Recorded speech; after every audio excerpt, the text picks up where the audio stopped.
Welcome to the May 14th edition of Sideline View from the Brainerd Dispatch. And Jeremy, next, or actually yesterday, I should start out with boys and girls golf you covered, and then there's also lots of important section golf coming up here very shortly. Yes, Brainerd boys played up at Deacons. Actually, they played two rounds, one in St. Cloud in the morning and one at Deacons Lodge in the afternoon.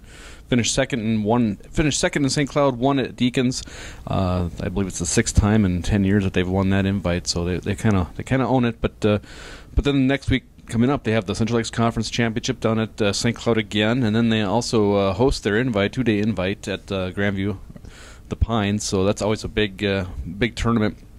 But right now, it just seems like, talking to Coach Wallace, they're playing really good golf, and he was almost reluctant to talk to me because he just want to jinx it. But they're really playing good golf as they kind of hope to peak at section time.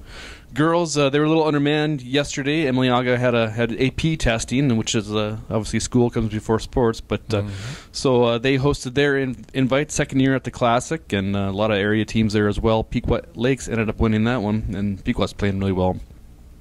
A lot of scores were high, and none of the girls were really happy with their scores, but everyone was high, so it was kind of hard to kind of get a grasp on how good these girls are, because it was raining, and the Classic's a very tough course, but they too also have a very busy schedule coming up this next week. Some big track meets coming up here next week. Most teams will be in their either sections or conference. I believe it's conference. We had some of those already, I think, but next week some subsection meets, and I know there's a big one in Pillager, I think. On Wednesday, possibly it is. We've got like 6 area teams there, but heading into the postseason for track. And then Brainerd's hosting their big Central Lakes Conference coming up, I believe it's Thursday. Yep. And we'll see how things progress. Brainerd had 3 invites at home, and they've had kind of a up and down season as far as David Sapinski's always winning, but it's a building process for the team this year as they try and put relays together, put people in the right events, and we'll see how the coaching staff does and see how they do against the conference teams. Baseball, I know, will be getting into their playoffs. Some of the area teams already start next week. I believe Pillager, Aiken, and Crosby already start playing the week of Memorial Day, or the week before, I should say. Brainerd will seed, I think it's on May 22nd, and then they open up on Memorial Day. And softball, Brainerd will open up already on Wednesday. I think it's the 20th, so they're already underway, and all the other area softball teams will be close behind there as far as they're getting going in their postseason.